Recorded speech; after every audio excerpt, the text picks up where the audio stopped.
Ika-6 na kabanata. Ang bagong buhay kay Kristo. Ano ngayon ang masasabi natin? Magpapatuloy ba tayo sa kasalanan para lalong madagdagan ang biyaya ng Diyos sa atin? Aba, hindi maaari. Hindi maaari na magpatuloy pa tayo sa pagkakasala dahil ang kasalanan ay wala ng kapangyarihan sa atin. Hindi ba ninyo alam na noong binautismohan tayo kay Hesukristo, nangangahulugan ito na kasama tayo sa kanyang kamatayan? Kaya noong binautismohan tayo, namatay tayo at inilibing na kasama niya. Kung paanong binuhay muli si Kristo sa pamamagitan ng dakilang kapangyarihan ng Ama, tayo rin ay mamuhay sa bagong buhay. At kung nakasama tayo sa kanyang kamatayan, tiyak na mabubuhay tayong muli, tulad ng muli niyang pagkabuhay. Alam natin na ang dati nating pagkatao ay pinako na sa krus kasama ni Kristo para mamatay. Kaya hindi na tayo dapat alipinin pa ng kasalanan. Sapagkat ang taong patay na ay malaya na sa kasalanan. At kung namatay tayong kasama ni Kristo, naniniwala tayong mabubuhay din tayong kasama niya. Sapagkat alam nating si Kristo ay muling nabuhay at hindi na muling mamamatay. Wala nang kapangyarihan sa kanya ang kamatayan. Minsan lang siyang namatay para sa kasalanan ng mga tao, at nabubuhay siya ngayon para sa Diyos.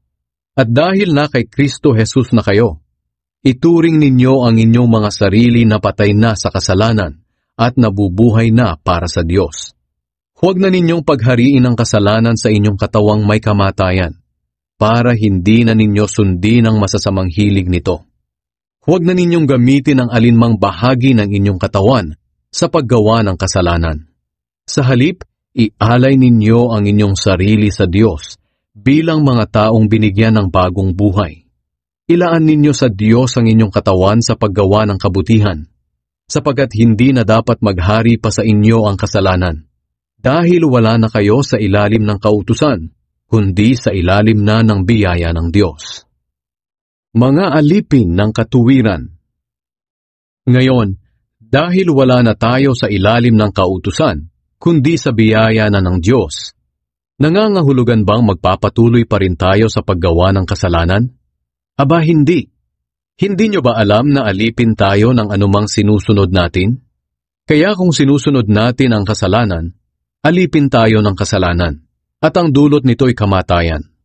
Pero kung sumusunod tayo sa Diyos, mga alipin tayo ng Diyos, at ang dulot nito'y katuwiran. Noong una, alipin kayo ng kasalanan. Pero salamat sa Diyos, dahil ngayon, buong puso ninyong sinusunod ang mga aral na itinuro sa inyo. Pinalaya na kayo sa kasalanan, at ngayoy mga alipin na kayo ng katuwiran. Ginagamit ko bilang halimbawa ang tungkol sa mga alipin para madali ninyong maunawaan ang ibig kong sabihin. Noong unay nagpaalipin kayo sa karumihan at kasamaan, at naging masama nga kayo.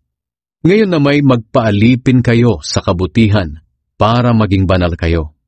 Noong alipin pa kayo ng kasalanan, wala kayong pakialam sa matuwid na pamumuhay. Ano nga ba ang napala ninyo sa dati ninyong pamumuhay na ikinakahiya na ninyo ngayon? Ang dulot ng mga iyon ay kamatayan, pero pinalaya na kayo sa kasalanan at alipin na kayo ng Diyos. At ang dulot nito ay kabanalan at buhay na walang hanggan. Sapagkat ang kabayaran ng kasalanan ay kamatayan, ngunit ang kaloob ng Diyos ay buhay na walang hanggan sa pamamagitan ni Kristo Jesus na ating Panginoon.